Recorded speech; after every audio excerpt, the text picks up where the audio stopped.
Hello friends, તો આજે આપણે કરશું દાળ પકવાનનું પ્લેટિંગ.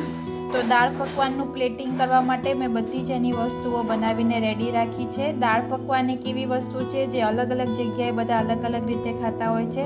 આપણે એને આજે ચાટની જેમ બનાવીને તૈયાર કરશું. તો ચલો જોઈએ કે મેં એના માટે શું તૈયારી કરી છે. તો એના માટે આપણે આવી રીતે પકવાન તૈયાર કરી દીધા છે. પકવાનનો આપણે આવી રીતે ચૂરો કરી દઈશું.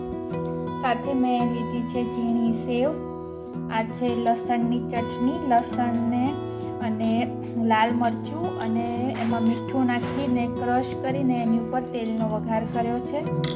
આ છે કોથમીર, ફુદીનો અને લીલા મરચાંની ચટણી. આ છે આપણે ગોળ અને એમાં મેં લીધું છે આંબલી અને ખજૂરની ચટણી. આ છે ઝીણા સુધારેલા કાંદા. આ છે આપણી મસાલા સીંગ જે મેં રેડીમેડ લીધી છે, આપણે એને ઘરે પણ બનાવી શકીએ છીએ. આ છે ચણાની દાળ જેને મેં બાફી અને એક સિમ્પલ ઘીનો વઘાર આમાં આપ્યો છે અને હળદર નાખી છે. બીજું કાંઈ જ નથી હોતું આમાં. તો ચલો આપણે સ્ટાર્ટ કરીએ એનું પ્લેટિંગ કરવાનું. તો એના માટે આપણે લઈ લઈશું એક બાઉલમાં લઈશું આપણે પકવાનનો ચૂરો.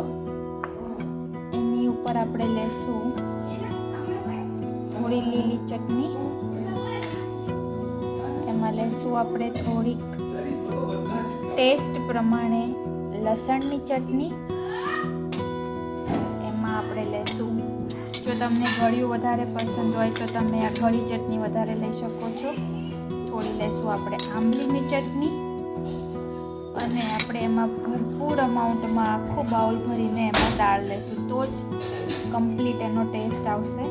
તો આખું બાઉલ ભરીને આપણે દાળ લઈ લઈએ.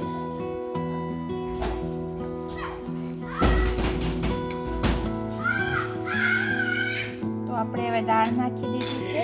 ઉપરથી આપણે સિંગદાણા નાખીશું અને આપણે એમાં નાખીશું કાંદા. આ આપણું દાળ પકવાન રેડી છે. સેવ આપણે એક્ઝેક્ટ જસ્ટ ખાતા પહેલાં નાખશું એટલે સોગી નહીં થઈ જાય. અને હવે આપણે ઉપરથી નાખશું સેવ.